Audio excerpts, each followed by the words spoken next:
Yes! Alrighty, what's up everybody? It is I, your tribal god of extreme, and one sexy man. Peter Joseph here for another video, right here, on the official Peter Joseph YouTube wrestling channel.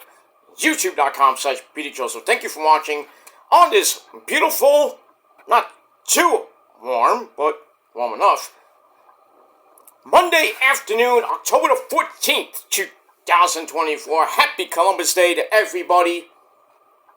All you great Italian people out there. Happy Columbus Day. Thanks for watching. Make sure you like the video. Hit that subscribe button down there. You know where it is. In the description box below on this very channel and my other channels as well. Show your love and support as well. Leave a comment if you wish. You don't have to, but if you want to, you can do that. But don't leave stupid comments because you're going to get blocked and you're out of here. If you don't like it, tough shit. Can't respect the channels? Then get out of here. And go do your own fucking videos on your boring as fuck channel that nobody gives two fucks about. Because I don't. Well, that's that. Share the video all over the internet. Follow me on social media, Facebook, Twitter, and Instagram. And don't forget to hit that bell and turn on all notifications so you don't miss the next one. Because if you miss anything, you need to get slapped in the face. Because you're SOL. And you know what that means. That's pretty much it. So, like, share, subscribe, leave a comment if you wish. Hit the bell for more. And if it's your first time watching, well, welcome to the party, pal. We hope you enjoy the ride. Sit back, relax, put your feet up, and enjoy the show. And don't forget to grab that cold one, too. That's it. If you like it, great. Hit that like button. Hit that subscribe button for more. Hit that bell as well. If you don't like it, well, too bad. Get out of here. Go watch somebody else. And that's pretty much all I gotta say about that. Like it, great. You don't, get out of here. I have no time for that shit. And I have no time for you. It is what it is. That's that.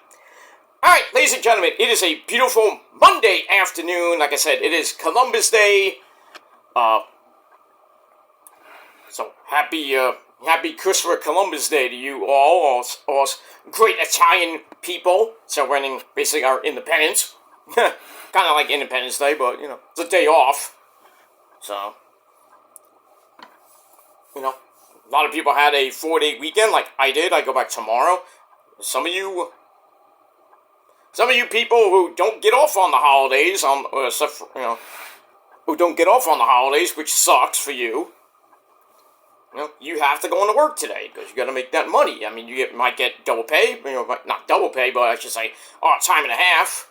I've been there. I worked in retail. I know all about it. I hate working on holidays, especially Christmas and New Year's Eve and Thanksgiving and Black Friday. Even though that's not a holiday, should be abolished. But that's another story for another time. And Easter. So I get how you feel. It sucks because you're away from your family, you're away from a good meal, and you gotta work to make the money. That's all I gotta say about that. But fortunately, I don't work in retail anymore. I work in music and I work at home, so I can take any day off I want. But I do have a schedule, but I make my own schedule, so I'm fine. And I'm not on YouTube 24/7 like people think I am. So when I have a day off, I don't really go on YouTube a lot. So I got other things to do. Like I have to actually run to the doctor pretty soon. I have to go for physical therapy in a little bit because I have an appointment. Yeah, they're open on a holiday. Go figure that one out. But in any case, so I got that, and then got other things to do.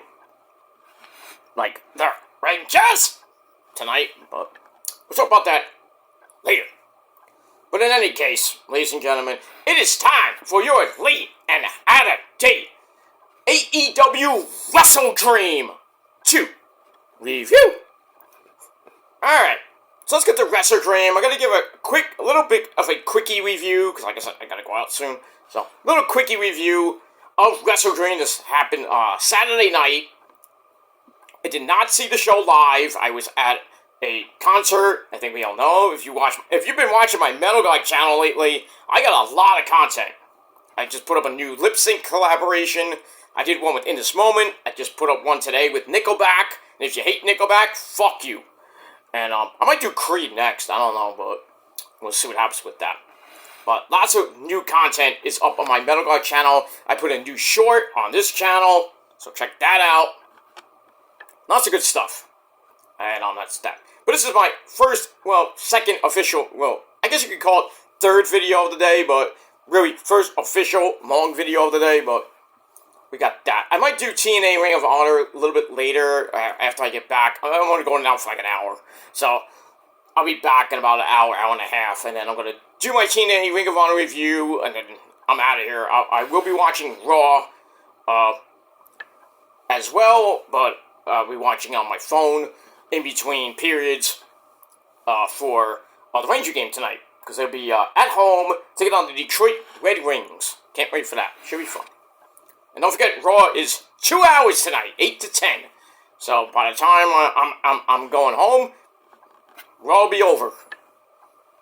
So I may or may not watch Raw in live. I might watch a little. I might get a couple seconds to watch it. You know, in between the game, I'll watch a couple of minutes of it, and then probably at intermission, probably the first or second intermission, I'll probably watch a little bit of Raw. So I will be watching Raw live, but it's going to be in parts. So, but then when I get home, I can watch the whole show on DVR to catch up, and then do my review later. If I'm awake by then, but who knows? Who knows with that? And my voice is back, by the way. I lost my voice temporarily Saturday night at that concert with a couple of great bands you might know and love. Actually, if you notice, I put up a new thing. If you can see it. Oh! I didn't mean to do that. That's going to be clipped. I don't care. I almost fell. But I don't care. It's my chair. But anyway, if you can see underneath my, next to my Abaddon thing, I have two set lists. One's from a couple weeks ago concert, Metallica tribute band, and then underneath that is Rock Tour! Not Hawk Tour, spit on that thing, that chick. It's the metal version called Hawk Tour. Well, they played a lot of heavy metal songs, play some Ozzy, play some Black Album Metallica, which is great. Play some 9 Inch Nails. They even played You Spin Me Round and Round, the metal version, and kicked it up a notch. Fucking amazing. And there was a couple other cover bands that did some good stuff. It's on my Metal God channel. Check it out right now. And a lot of views on it. Well, not a lot of views on some of them, but enough for a good couple of days. But that's all I gotta say about that. Alright, ladies and gentlemen, let's get into Wrestledream 2, which happened this past Saturday night. I did watch the entire show on Sunday. When I got home from the concert, I caught the last three matches. The Bucks match, the Mark Briscoe versus Jericho match, and the main event, Bryan Danielson and Moxley, and the murder, basically, of the aftermath. But we got a lot to talk about going into this Wednesday's Dynamite, and then heading into Rampage, Collision, and Battle of the Belts 12 coming up this Saturday night, which is taped. Collision and Battle of the Belts is taped this Saturday night. So we got all that. And don't forget, today, coming up in 2 hours, the Mets, hopefully the Mets can get some fucking runs on like last night when they just didn't even show up. 9-0 loss. It was just bad from the start because I don't even know why Mendy pitched Senga last night. Should have pitched Mania. I think they would have at least made it a game. But that's just what happens when you pitch in a pitcher who didn't even pitch the entire season. And you think you could strike magic again when he pitched against the Filthies in Game 1 of the NLDS, gave up a run, and the Mets somehow came back to win that game. Try to strike lightning twice, and you got struck. In a bad way. Senga just looked like garbage, and then Peterson comes in, didn't have the magic that he had in the Wild Card Series and in the NLDS. He just not good. Mets had a golden chance to get some runs in the fifth, but then Winker got got caught at third. Well, it was 1 out. Iglesias hits a single. He rounds second, and he was going to third, but to stop, trying to go back, and then went to third. It was, forget it. Mets just ran the Mets out of the inning, and that was it. Ohtani, just forget it. Fuck Ohtani. Ohtani almost got hit in the head by Lindor. Lindor was throwing the first and went right over his fucking head. Would have been nice to hit him in the head, but, I shouldn't say that, but I don't give two shits. Ohtani's fucking overrated, like Judgy Wudgy and the entire Yankee team. I mean, they play tonight, game 1 in that construction site in the Bronx. I hope they lose. But, I don't know, we'll see. Carlos Rodon is going to be pitching for the Yankees tonight. Garrett Cole tomorrow night. So, we'll see what happens with that. I hope Cleveland at least takes one of them. And then beats the Yankees in Cleveland. It would be nice. I don't want a Subway Series. I don't at all. I don't even want the Yankees in the World Series to begin with. Because God forbid they win, I'm going to hear from everybody. And I really don't give two fucks. I really don't give two fucks. But when they lose, I will give it to them. I'm like, hey, you're gone. Bye. Well, we'll see what happens tonight. In a couple of hours in LA, Game 2 of the NLCS, Dodgers-Mets. Sean Manaea on the mound. I think Walker Buehler on the mound for the Dodgers, and Dodgers don't look like the Game 3 and 4. They've got basically nobody. And then maybe Flaherty comes back for Game 5. I don't know who's going to pitch Game 5 for the Mets. I hope it's not Senga, because if it is, series over, most likely. But gotta win today. Manaea has to pitch like he's fucking Cy Young today. But anyway, we'll see what happens with that. Alright, let's get into Wrestledream side where we have to go. Alright, so we are live from the Tacoma Dome in Tacoma, Washington. The hometowns of, home state of Swerve. And also, hi guys, it's me, Darby, but I come from Seattle, even though we're in Tacoma. Tacoma's a sucky city like Seattle. I suck. Anyway, yeah, so Darby's there, the hometown boy. Also, from Aberdeen, Washington, the champ himself, Mr. Brian Danielson.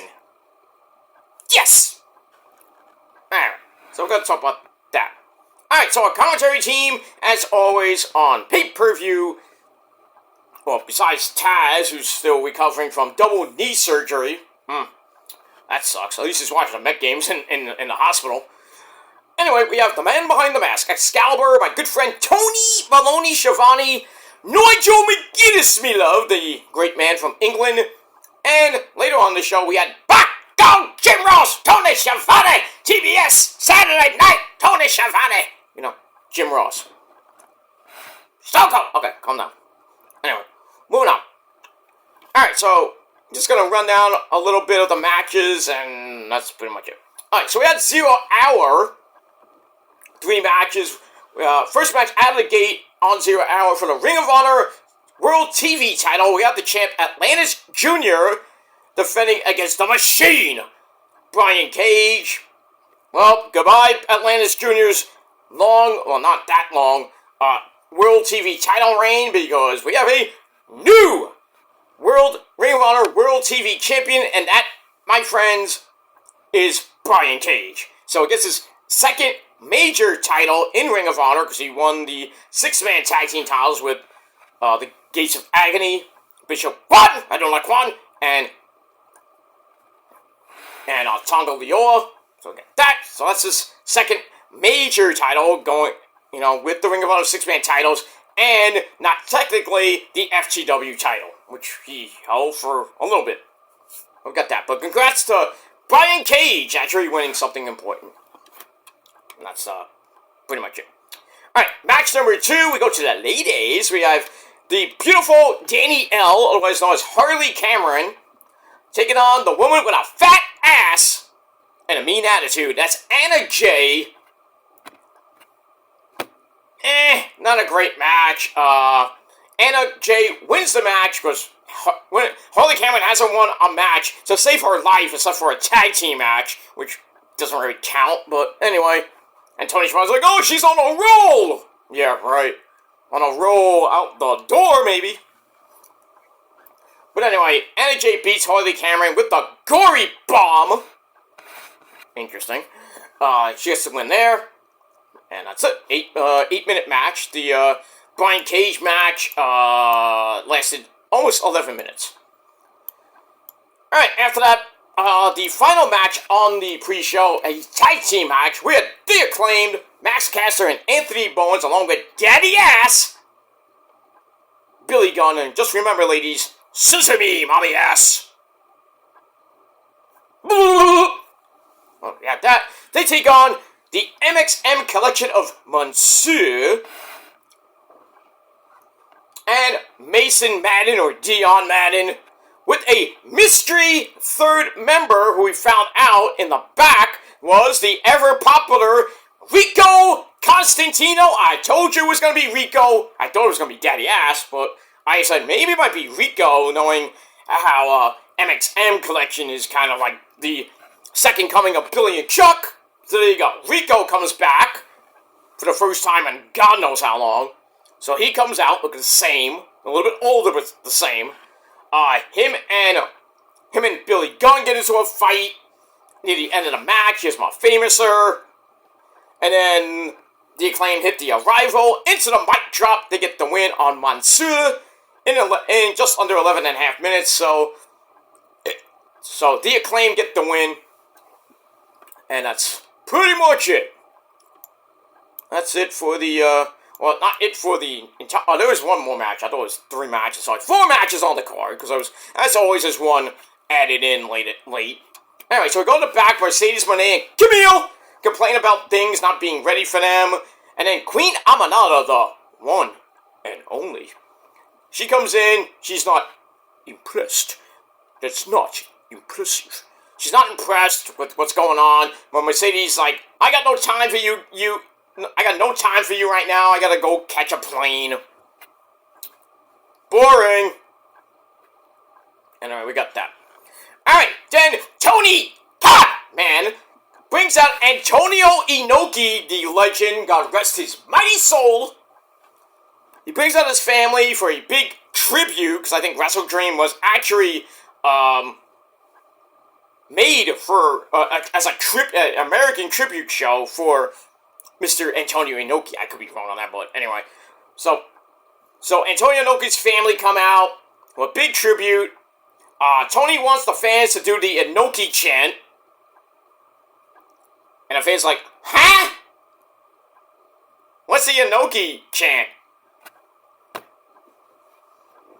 And it was like, huh? What? What are we missing? And then Tony Schiavone has to tell the fans the words. Oh. That could have been just an email after the fucking pay-per-view. Or not even before 0 Hour went on the air. I mean, it's great to see Antonio Inoki's family and everything, to pay tribute to the great man that Antonio Inoki is. But then Tony's like, hey, let's do the Inoki chant. What is it? If you don't know New Japan lore like I do, then you don't get that reference. Speaking of New Japan, congratulations to Zack Sabre fucking Jr., the new IWGP World Heavyweight Champion, beating Naito at the last show. So maybe if Zack holds it that long, we will see Zack Sabre Jr. Face the winner of I forgot who won the goddamn G1. I don't even remember who won the G1 this year, but he will face the G1 winner at Wrestle Kingdom 19, January the 4th. So hopefully he has a long title reign. But then, who knows? We got that. Also, Tanahashi announced that at King of Pro Wrestling, I think it's coming up this week or next month, he's going to have his final match ever. I mean, done. Retired, done. Sit back, relax, be president of New Japan Pro Wrestling. I think that's good. Finally, do something, you know. Not that he needs another title, but I don't know who his final match should be. I hope it's against Okada. because they had a long as fuck rivalry. And then also heard that the Young Bucks are going to be at Wrestle Dynasty the second night of Wrestle Kingdom. That's good. The Bucks return to Japan, because like, everybody loves the Bucks in Japan, especially a guy named Fat Masa, but that's another story for another time. You know who else loves them in Japan? TGI Fridays. And also those karaoke bars. I think you know what I'm talking about. MySpace, Kenny? MySpace? Are you kidding me? You could have called me. Maybe. Anyway, moving on. Alright, so we got that. Alright, so then the last match on the pre-show, we had 8-man tag team match. We had members of the conglomeration. We had Kyle O'Reilly Auto Parts. We also had the favorite tag team of right now, the Outrunners, Turbo Floyd and Truth Magnum, also teaming up with Fresh Whiskey's Orange Juice.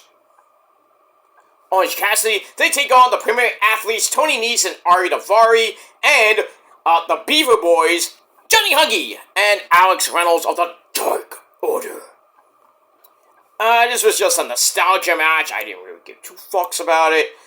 In the end, Orange Cassidy's top rope trust fall takes out the Beaver Boys, and then the Outrunners hit Total Recall on Daivari in exactly 11.5 minutes. They win the match, and everybody's going nuts for the Outrunners.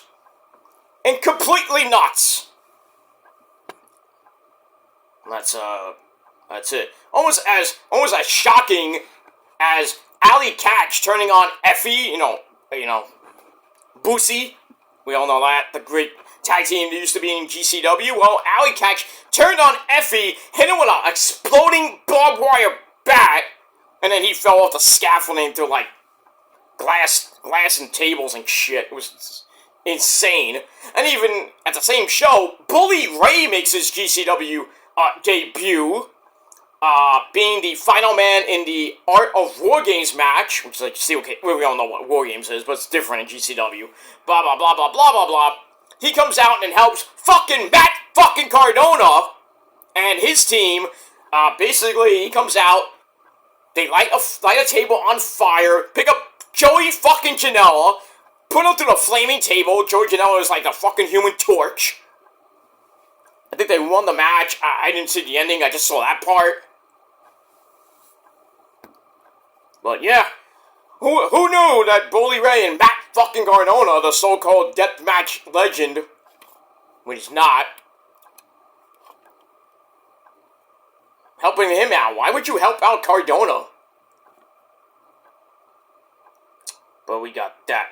I did see something of Sami Callihan and Nick fucking Gage are gonna have a match called Steel. What's it called?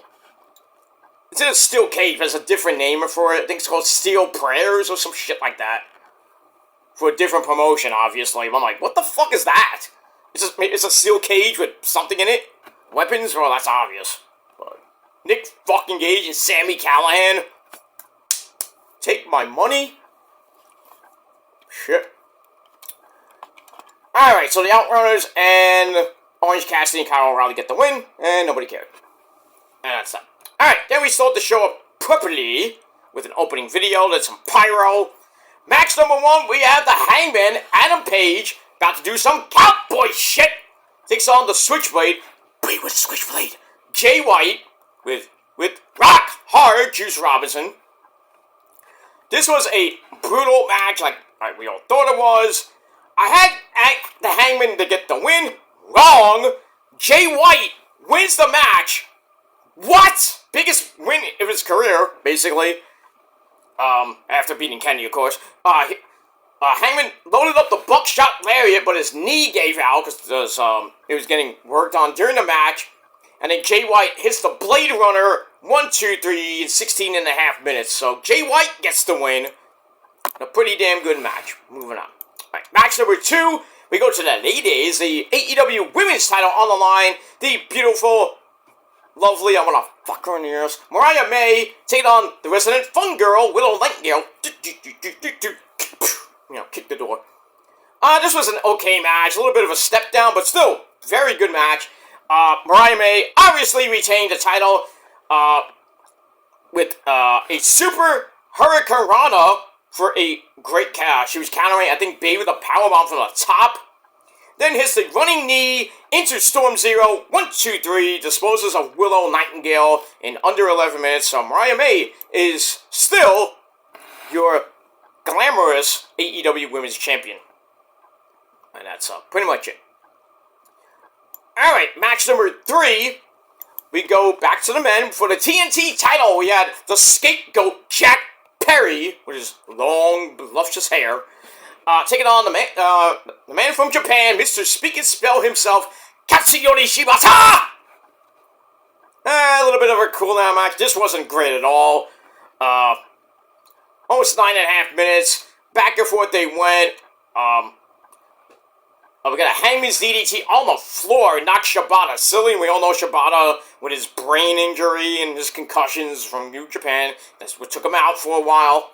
But he came back. Now he's, won the Pure title. Lost to a guy named William fucking Yuta. Ugh. Anyway. But Shibata comes back to counter the running knee strike into a Death Valley driver. He locks in the sleeper. Drops back. And then Jack Perry, being smart, stacks him up 1, 2, 3 to retain the TNT title in under 9.5 minutes. There you go. With that, after the match, Jack Perry loads up a belt shot, but Daniel Garcia, the dancing fool, he comes in for the save. They have a big stare down. But then Maxwell Jacob Fartknocker, MJF, who's still filming Happy Gilmore, no relation to my former name, not based on my life, but it is what it is. Happy Gilmore 2, MJF is in it, by the way. So that's still filming, so he stopped, came to Seattle, and he went back to finish filming. So got that. So he comes out for the distraction, which lets Jack Perry drop Garcia with a right hand. MJF brags about his movie career, then starts hammering away on Garcia again. Then he's like, "Oh, I heard you had a bidding war with WWE." Blah blah blah. And he's like, "It's good to be in Seattle." Oh wait, we're in Tacoma, so he kind of forgot that he was in Tacoma instead of Seattle. Dumbass. Then he pulls out the Dynamite Diamond Ring. He's about to hit Garcia in the head, maybe boxing him wide open again. And then we hear the music go, "It's all about the boom! Adam Cole, baby! He is back. He is medically cleared. Oh, he ran down to the ring like he was like 10 years ago in Ring of Honor. He comes out, chased Max out of the ring, and he is, like I said, he is medically cleared. So you can bet your ass at Full Gear we're gonna get MJF and Adam Cole, baby. Yeah. I was hoping World's End, so it'd be a year later, but please, for the love of God, end this stupid devil crap. Because now, if you look at the Kingdom, they're starting to do the Code of Honor. They look like they're turning face. I would love to have the Undisputed Kingdom as faces. But Adam Cole's a face. I'm down with it. I'm always down with Adam Cole, baby, but as a face, better off as a heel. But his face run is always amazing, so Adam Cole is back. We're going to see him Wednesday night on the program. Can't wait for that. And he helps out Garcia. Garcia, I think, is going to go after the TNT title. Win the title, finally. Finally going to win his first major title. And, yep, pretty much I think the Elite, they're going to start losing those belts eventually by the end of the year. But we got that. Alright, match number 4. Match of the night in my eyes. For the Intercontinental title, we had Will Ospreay reach for the sky. Whoa! He takes on Ricochet. And the man from Japan, Katsuke Takeshita. This match was amazing. That's a flippy news. We had Don Callis at rings at, I think it was on commentary. Tables were used. I mean, it was crazy as shit. But we get near the end, and Takeshita hits a kneeling tombstone through the table. Wow. Big reaction from the crowd. You get back in. Ocean Spray hits the hidden blade. Looked like he was about to go for the win and retain the belt, but Don Callis pulls the referee out like a good manager should. And then Ospreay's all pissed off. He loads up the Stormbreaker on Don Callis, but then some guy in a hood comes out and was like, "What the fuck is this?" And then Nigel, being smart, is like, "Is that Fletcher? I think that's Fletcher." And yet Kyle Fletcher comes in, decks Ospreay in the head, and then Takeshita hits the running knee strike on Ocean Spray. 1, 2, 3 with a new AEW Intercontinental Champion, and that's Mr. Takeshita. And I told you he was gonna win. See? People don't listen to me sometimes, but when I say something might happen, it might happen. Doesn't always happen, but when I say it might happen, it usually does. But we get that. So congrats to Takeshita. I hope he has a long reign with it. But I just hope that they don't give it right back to Ocean Spray for the third time. But we'll see what happens with that. We move on. After the match, Fletcher gives Ocean Spray the Tiger Driver 91. Yikes! That's pretty much it. Alright, then we had Jerry Lynn, former ECW World Champion, among other titles he's won. Talks to Orange Cassidy, says he's never seen anyone like him. You never seen him before? Anyway, he says if Cassidy were to try, he could do something. He could be something special. And then Hook comes in and is like, yeah. Don't know what that segment was about. Moving on. Alright, then we get to Swerve in his hometown. Prince Nana comes out. So happy to be back. He says that he's medically cleared. Wants to talk about his future. But then MVP and Shelton Benjamin come out. We're talking some business here.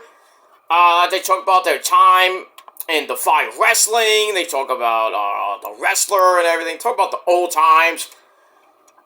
So basically, MVP's like, well, you never called me back, you didn't answer my DMs, this and that, you know, I want to talk about your future, you don't need Nana, this and that.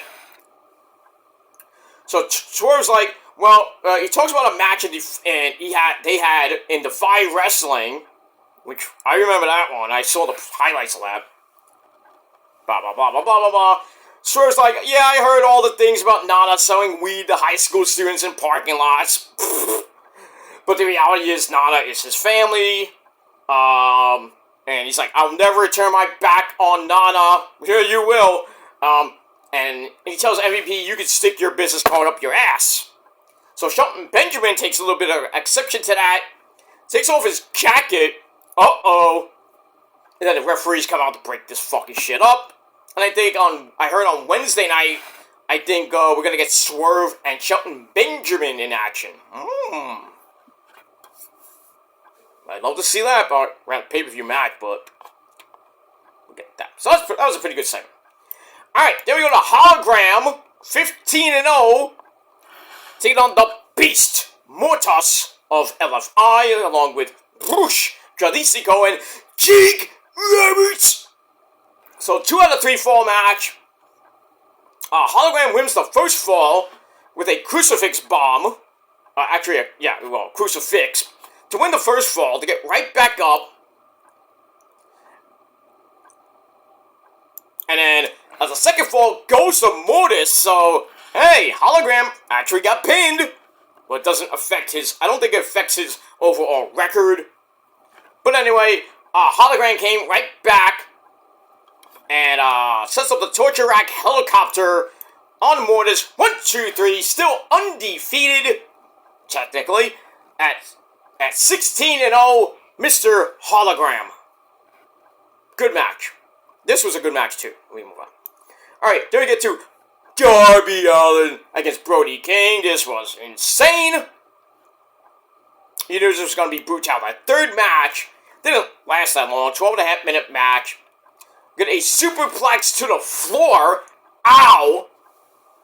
Darby shoves Brody onto the steps, setting up a top rope coffin drop onto Brody on the steps, which leaves them both down. And then they get back in the ring.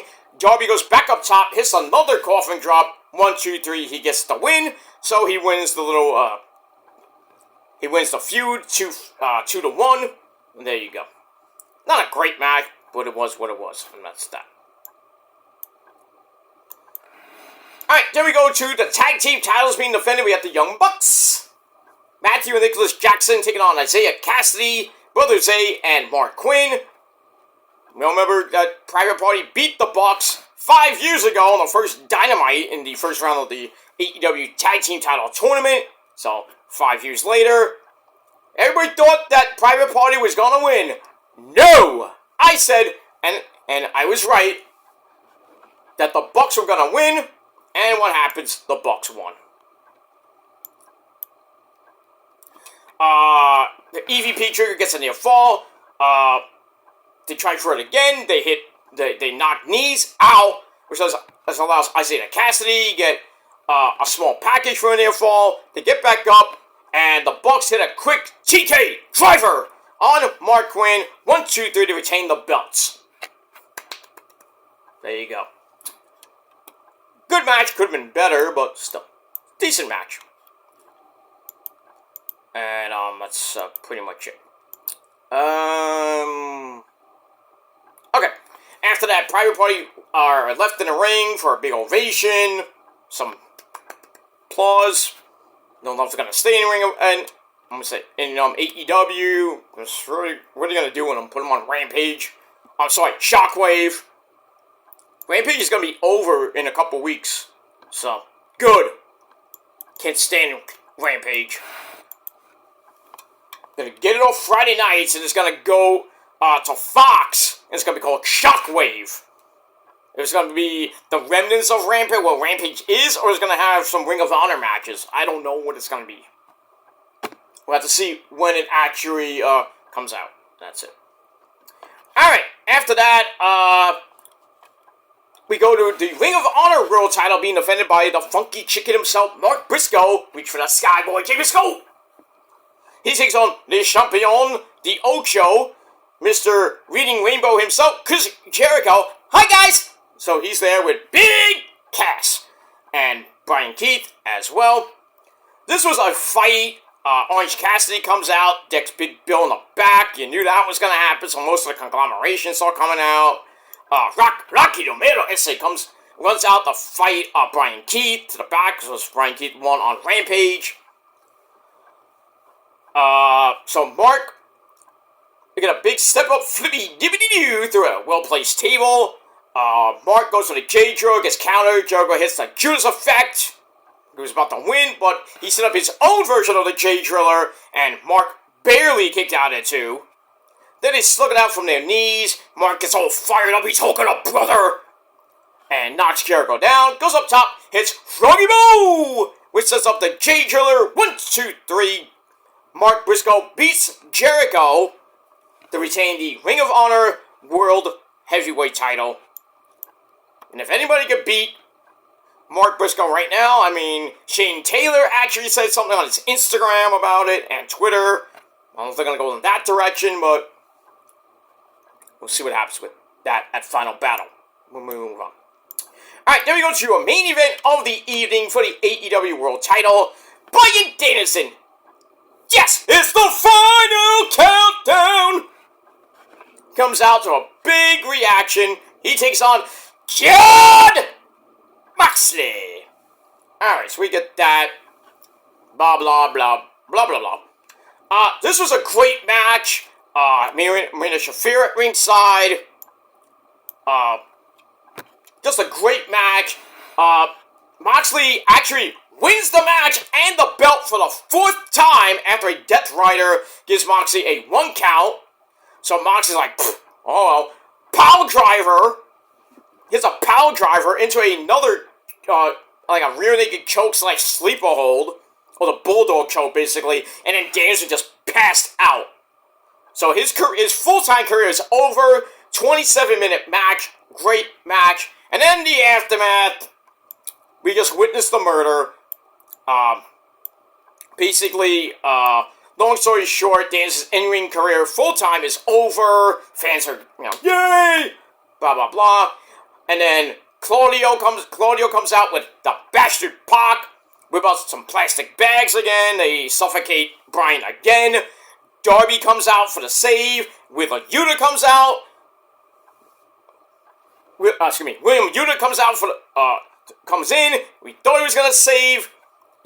Gonna be like, yeah, I'm gonna come in for the save. We're gonna fight the BCC off. Wrong. He turns heel like I said he would. Takes Darby out. Oh, shocking. Then he puts the bag over Daniels' face again. Suffocates him. He's out. Then Private Party. Jarrett come out. That ain't gonna work. And then Claudio puts a chair over Bryan Daniels' neck. Pillmanizes his neck. Jesus! And then a bunch of guys finally run in for the save. Excalibur's crying like a little bitch. And then they stretcher Danielson out. And that ends the show. And they're not going to show that. The aftermath, the beatdown on Dynamite because it's too graphic. Pussies. That's it. So Danielson is done. He's retired full-time. But I think we'll see him probably by the end of the year. Well, he's going to get surgery, so we probably won't see him sometime next year, maybe, if he gets cleared. But I think we won't see him at all anymore. He's done. Great career.